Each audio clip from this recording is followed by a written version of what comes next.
Hello friends, welcome to offer ഓഹരി. നമ്മൾ discuss ചെയ്യാൻ പോകുന്നത് മറ്റൊരു ഓപ്ഷൻ ഹെഡ്ജിങ് സ്ട്രാറ്റജിയാണ്. അപ്പോൾ ഈ ഒരു സ്ട്രാറ്റജിയുടെ പേരാണ് ബുൾ പുട്ട് സ്പ്രെഡ്. അപ്പോൾ എന്താണ് ഈ സ്ട്രാറ്റജി, അതുപോലെ ഏത് മാർക്കറ്റ് കണ്ടീഷനിലാണ് നമ്മൾ ഈ ഒരു സ്ട്രാറ്റജി അപ്ലൈ ചെയ്യാമെന്ന് നമുക്ക് ഇന്നത്തെ വീഡിയോയിൽ നോക്കാം. അപ്പോൾ ഇത് നിഫ്റ്റിയുടെ ചാർട്ടാണ്. അപ്പോൾ നമുക്കിവിടെ കാണാൻ സാധിക്കും നിഫ്റ്റി അപ്പ് ട്രെൻഡിൽ പോയിക്കൊണ്ടിരിക്കുകയാണ്. നമുക്ക് മനസ്സിലായി മാർക്കറ്റിൻ്റെ ട്രെൻഡ് അപ്പ് സൈഡ് ആണെന്ന്. പക്ഷേ നമുക്കിവിടെ കാണാൻ സാധിക്കും ഇവിടെ റീസെൻ്റ് ആയിട്ട് ഒരു റെസിസ്റ്റൻസ് ലെവലുണ്ട്. അപ്പോൾ മാർക്കറ്റ് ഈ ഒരു ലെവലിൽ ബ്രേക്കൗട്ട് ചെയ്യാൻ ചാൻസ് കുറവാണ് നമുക്ക് തോന്നുന്നതാണ്. അതേസമയം തന്നെ മാർക്കറ്റ് ഇവിടുത്തെ റെസിസ്റ്റൻസ് ബ്രേക്കൗട്ട് ചെയ്തിട്ടുണ്ട്. അപ്പോൾ ഒരു റെസിസ്റ്റൻസ് മാർക്കറ്റ് ബ്രേക്കൗട്ട് ചെയ്തിട്ടുണ്ടെങ്കിൽ ആ ഒരു ലെവൽ പിന്നെ സപ്പോർട്ടായിരിക്കും. അതായത് മാർക്കറ്റിന് അടുത്ത കുറച്ച് ദിവസങ്ങളിൽ ഈ ഒരു ലെവൽസിൻ്റെ ഉള്ളിലാണ് ട്രേഡ് നടക്കുന്നത് നമുക്ക് തോന്നിക്കഴിഞ്ഞാൽ നമുക്ക് അപ്ലൈ ചെയ്യാൻ പറ്റിയ ഒരു സ്ട്രാറ്റജിയാണ്.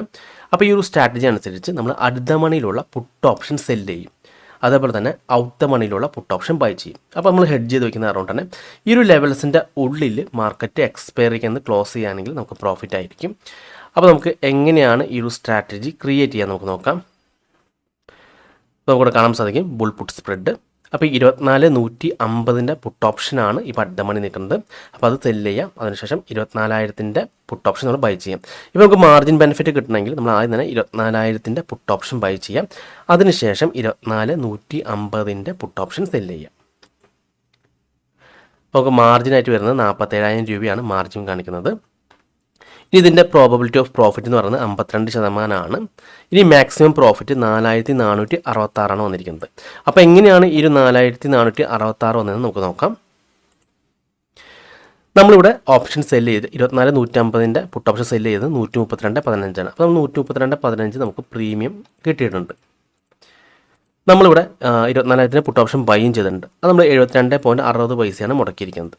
അപ്പോൾ നമ്മളത് ബൈ ചെയ്തിരിക്കുന്ന പ്രീമിയമാണ്. അപ്പം ഇത് നമ്മളുടെ ഡിഫറൻസ് ആണ് നമ്മുടെ മാക്സിമം പ്രോഫിറ്റ് എന്ന് പറയുന്നത് 59.55. അപ്പോൾ 59.55 ഇൻറ്റു നിഫ്റ്റിയുടെ ലോട്ട് സൈസ് 75, 4,466. അങ്ങനെയാണ് ഈ ഒരു വാല്യൂ കിട്ടിയത് മാക്സിമം പ്രോഫിറ്റ്. അപ്പോൾ മാർക്കറ്റിന് എത്ര അപ്സൈഡ് പോയാലും നമുക്ക് ഈ ഒരു പ്രോഫിറ്റ് ആയിരിക്കും കിട്ടുന്നത് 4,466.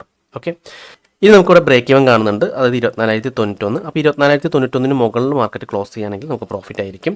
അപ്പോൾ ഈ ഒരു എങ്ങനെയാണ് ഈ ഒരു ബ്രേക്ക് ഈവൻ പോയിന്റ് കിട്ടിയെന്ന് നമുക്ക് നോക്കാം. ആ ഒരു കാൽക്കുലേഷൻ വരുന്നത് നമുക്കറിയാം, രണ്ട് പ്രീമിയം തമ്മിലുള്ള ഡിഫറൻസ് എന്ന് പറയുന്നത് 59.55 ആണ്.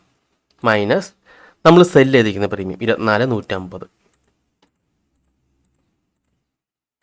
അപ്പോൾ നമുക്ക് 24,090 കിട്ടിയിട്ടുണ്ട്, 0.45 കിട്ടിയിട്ടുണ്ട്. അപ്പോൾ ഇത് റൗണ്ട് ചെയ്തിട്ടാണ് 24,091 ഇവിടെ വന്നിട്ടുള്ളത്. ഇനി നമുക്ക് അടുത്തൂടെ കാണാൻ സാധിക്കും മാക്സിമം ലോസ് 6,784. അതായത് മാർക്കറ്റ് എത്ര താഴേക്ക് പോയാലും നമുക്ക് വരുന്ന മാക്സിമം ലോസ് എന്ന് പറയുന്നത് 6,784 ആണ്. അപ്പോൾ എങ്ങനെയാണ് ഈ ഒരു വാല്യൂ കിട്ടിയെന്ന് നമുക്ക് നോക്കാം. അപ്പോൾ നമ്മൾ നോക്കേണ്ടത് 24,150 24,000 സ്ട്രൈക്കുകൾ തമ്മിലുള്ള ഡിഫറൻസ്. അപ്പോൾ 150 പോയിൻ്റാണ്. മൈനസ് നമുക്ക് കിട്ടിയിരിക്കുന്ന ആ ഒരു പ്രീമിയം ഡിഫറൻസ് നമ്മൾ നോക്കണം. അത് നമുക്ക് കിട്ടിയ 59.55. അപ്പോൾ നമുക്ക് കിട്ടിയ വാല്യൂ എന്ന് പറഞ്ഞാൽ 90.45 ആണ്.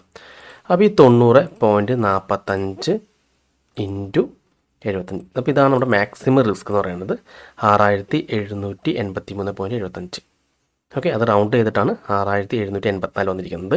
അപ്പോൾ ഈ ഒരു സ്ട്രാറ്റജി എങ്ങനെയാണ് വർക്ക് ചെയ്യാമെന്ന് മനസ്സിലായി വിചാരിക്കുന്നു. അതായത് മാർക്കറ്റ് നല്ല ബുള്ളിഷ് കണ്ടീഷനാണ്, പക്ഷേ അടുത്ത് തന്നെ നല്ലൊരു റെസിസ്റ്റൻസ് ഉണ്ട്, അതുപോലെ തന്നെ സ്ട്രോങ് ആയിട്ടൊരു സപ്പോർട്ട് ഉണ്ട്. അപ്പോൾ നമുക്ക് തോന്നുന്നതാണ് മാർക്കറ്റ് ഈ ഒരു റേഞ്ചിൻ്റെ ഉള്ളിലാണ് ട്രേഡ് ചെയ്യുകയാണെങ്കിൽ നമുക്ക് വേണമെങ്കിൽ ഓരോ ഓപ്ഷൻ സെല് ചെയ്യാം ചെറിയൊരു പ്രീമിയത്തിൽ. അതിന് വേണ്ടിയാണ് നമ്മൾ ഈ ഒരു പുട്ട് ഓപ്ഷൻ സെല്ല് ചെയ്യുന്നതും അതുപോലെ ഔട്ട് ദ മണിയിലുള്ള പുട്ട് ഓപ്ഷൻ ബൈ ചെയ്യുന്നതും. അപ്പോൾ ഇങ്ങനെ നമ്മൾ ഹെഡ്ജ് ചെയ്യുന്ന കാരണം തന്നെ നമ്മുടെ എസ്റ്റിമേറ്റഡ് മാർജിൻ നല്ല രീതിയിൽ കുറഞ്ഞ് കിട്ടുന്നതാണ്. നമ്മളിപ്പോൾ ഓപ്ഷൻ സെല്ല് ചെയ്യുകയാണെങ്കിൽ മാത്രം, അതായത് 24,150 പുട്ട് ഓപ്ഷൻ സെല്ല് ചെയ്യുമെങ്കിൽ നമുക്ക് ഏകദേശം 2 ലക്ഷത്തിന് മുകളിൽ മാർജിൻ വരുന്നതാണ്. പക്ഷേ നമ്മളിങ്ങനെ ഹെഡ്ജ് ചെയ്യുന്ന കാരണം കൊണ്ട് തന്നെ നമ്മുടെ ആ റിസ്ക് നമുക്ക് കുറയ്ക്കാൻ സാധിക്കുന്നു എന്നുള്ളതാണ്. ഓക്കെ, അതുപോലെ നമുക്ക് മാക്സിമം ലോസ് ഇവിടെ നമുക്കറിയാം, അതുപോലെ മാക്സിമം പ്രോഫിറ്റ് നമുക്കറിയാം. അപ്പോൾ നമുക്ക് അതനുസരിച്ച് നമുക്ക് വേണമെങ്കിൽ എക്സൈറ്റ് ചെയ്ത് മാറാവുന്നതാണ്. അപ്പോൾ ഈ ഒരു സ്ട്രാറ്റജി നിങ്ങൾ അപ്ലൈ ചെയ്യുന്നതിന് മുമ്പ് തന്നെ നമ്മൾ ചാർട്ട് ശരിക്കും അനലൈസ് ചെയ്യണം. അതിനുശേഷം മാത്രം ഈ ഒരു സ്ട്രാറ്റജി അപ്ലൈ ചെയ്താൽ മതി. ഓക്കെ, അപ്പോൾ ഈ വീഡിയോ നിങ്ങൾക്ക് ഇഷ്ടപ്പെട്ടെന്ന് വിചാരിക്കുന്നു. ഇനി നിങ്ങൾക്ക് എന്തെങ്കിലും ഡൗട്ട്സ് ഒക്കെ ഉണ്ടെങ്കിൽ ഈ കാണുന്ന വാട്സ്ആപ്പ് നമ്പറിലേക്ക് എനിക്കൊന്ന് മെസ്സേജ് ചെയ്താൽ മതി. അതുപോലെ തന്നെ നിങ്ങൾ ഈ ചാനൽ ഇതുവരെ സബ്സ്ക്രൈബ് ചെയ്തിട്ടില്ലെങ്കിൽ സബ്സ്ക്രൈബ് ചെയ്യാൻ മറക്കരുത്. ഒരുപാട് നല്ല സ്ട്രാറ്റജീസ് വീഡിയോസ് ഞാൻ ഈ ചാനലോട് അപ്ലോഡ് ചെയ്യുന്നതാണ്. അപ്പോൾ മറ്റൊരു വീഡിയോയുമായി ഞാൻ വീണ്ടും അടുത്ത ദിവസം വരാം. അതുവരെ നന്ദി, നമസ്കാരം.